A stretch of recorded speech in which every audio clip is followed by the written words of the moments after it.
भाभी की इस अदा का कायल हुआ देवर फिर ऐसा फंसा कि जाल से निकाल नहीं सका। पहली रात वह मेरे पास आया और मुझे सोने के लिए भेजा, मुझे प्यार से बिस्तर पर जाने के लिए कहा और तुम थक जाओगे। अगले दिन मेरे पति ने मुझे बताया कि हम 5 दिनों के लिए सिंगापुर जा रहे हैं, जिसका टिकट भी बुक हो गया था। भाभी की इस अदा का कायल हुआ देवर फिर ऐसा फंसा कि जाल से निकाल नहीं सका। पत्नी की पहली रात थी। उस समय उसके पति की जगह उसके कमरे में उसका देवर आया और उसकी बहन के कमरे में पति था। लेकिन वे इस मामले को नजरअंदाज कर रहे थे, क्योंकि वह चाहते थे कि मैं अपनी बहन की तरह एक अच्छे परिवार में जाऊं। साथ ही जब से मेरी बड़ी बहन सगाई के बारे में बात करने आई थी, वे चुप रहे। लड़का और परिवार मुझे देखने गए।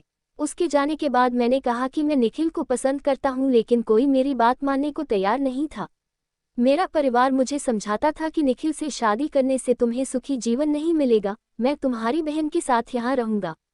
मैंने निखिल के परिवार को अपने घर भेज दिया, लेकिन मेरी बहन ने मुझसे कहा कि मेरा परिवार मेरी बात सुनने को तैयार नहीं है। निखिल एक अच्छा लड़का था, उसके माता पिता मुझसे शादी करने को तैयार थे, लेकिन मेरे परिवार ने केवल पैसे देखे। उन्होंने मेरी एक नहीं सुनी और मेरी शादी आकाश के साथ खत्म हो गई। उसके पास पैसे भी थे, लेकिन मुझे इस बात का अफसोस था कि मेरी शादी निखिल से नहीं हुई थी। मुझे स्वर्ग के घर में अच्छी तरह रखा गया था। देवर और भाभी के बीच हुआ ऐसा रोमांस कि आप भी चटखारे लेकर पढ़ेंगे पूरी कहानी। पहली रात वह मेरे पास आया और मुझे सोने के लिए भेजा, मुझे प्यार से बिस्तर पर जाने के लिए कहा और तुम थक जाओगे। अगले दिन मेरे पति ने मुझे बताया कि हम 5 दिनों के लिए सिंगापुर जा रहे हैं, जिसका टिकट भी बुक हो गया था। हम शादी समारोह के बाद घूमने के लिए सिंगापुर गए थे। मुझे लगा कि मैंने आकाश से शादी करने में कोई गलती नहीं की है। जब मैं वहां गया और ताज़ा बाहर आया, तो आकाश ने मुझे रात के खाने के लिए जाने के लिए कहा। जब हम नीचे भोज में पहुंचे तो मेरी बहन और मेरा साला हमारा इंतजार कर रहे थे। और ऐसे बदल गया सब कुछ। वे भी हमारी तरह सिंगापुर आए। मुझे अपने देवर को देखकर दुख हुआ और अपनी बहन पर दया आई, लेकिन वह भी बदल चुका था। जब आकाश और मैं पूरे दिन वापस आए तो हमारा पूरा कमरा गुलाबों से सजाया गया था। हम एक जोड़े थे, इसलिए हमारे लिए पहले से व्यवस्था की गई थी। हम शाम को कमरे में उतरे और जब हम कपड़े बदल रहे थे तो आकाश ने कमरे की बत्ती बुझा दी। तो ऑफ लाइट में भी बहुत धीमी रोशनी कमरे को रोशन कर रही थी। आकाश ने मेरी आंखों पर पट्टी बांधी और हम साथ में मस्ती कर रहे थे। हम अब बिस्तर पर थे। 1 घंटे बाद जब मैंने अपनी आंखों से पट्टी हटाई तो बिस्तर में आसमान नहीं बल्कि मेरे जीजा थे। मेरा सामान लूट लिया गया। मेरी पहली रात मेरे जीजा ने मनाई थी। आकाश मेरी बहन के साथ था। अब मेरी बाहें टूट गई थी क्योंकि मैं नहीं होने वाला था। मुझे उस रात पता चला कि यह हैम की पप्लान थी। मैं लगातार उसे उसी समूह के आकाश से शादी करने से मना कर रहा था। अब मेरी हालत मेरी बहन जैसी थी। कल मेरे कमरे में आसमान, 1 महीने बाद कोई और है। मैं रोने लगा, लेकिन किसी ने मेरी नहीं सुनी।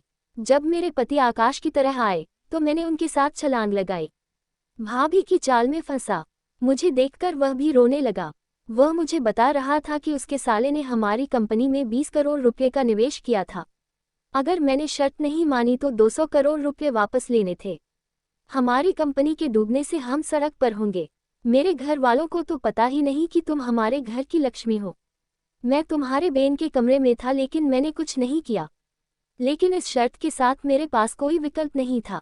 हमारी कंपनी अगले महीने एक इश्यू लॉन्च कर रही है। इस समय अगर 200 मिलियन स्टार वापस ले लिए गए होते तो हमारी कंपनी दिवालिया हो जाती।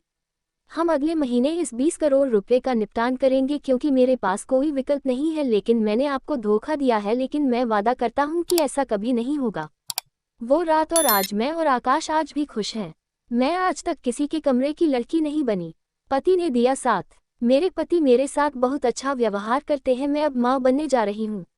मेरे बहनोई ने बाद में कई प्रयास किए, लेकिन आकाश ने इसे स्पष्ट नहीं किया और सीधे पुलिस में शिकायत दर्ज कराने की धमकी दी। मेरे पति ने उस दिन कैमरा ऑन किया। मेरे देवर ने उस दिन से मुझे कभी अपने सामने नहीं देखा जब से वह कैमरे पर थे, क्योंकि वह ये भी जानता है कि बाजार में उसकी प्रतिष्ठा धूमिल हो जाएगी। भले ही मैं निखिल से शादी न करूं, इस बात की गारंटी है कि मुझे अपनी पहली रात के बाद ऐसा जीवन कभी नहीं मिलेगा। मेरी बहन मेरे साथ बुरा करना चाहती थी, लेकिन भगवान ने मेरे लिए अच्छी चीजें लिखी, इसलिए मेरे साथ अच्छी चीजें हुई। मेरे पति मेरे साथ बहुत अच्छा व्यवहार करते हैं। मैं अब माँ बनने जा रही हूँ। मेरे बहनोई ने बाद में कई प्रयास किए, लेकिन आकाश ने इसे स्पष्ट नहीं किया और सीधे पुलिस में शिकायत दर्ज कराने की धमकी दी। अगर ऐसी कहानी और सुनना चाहते हैं तो मेरे चैनल को सब्सक्राइब जरूर करना। धन्यवाद।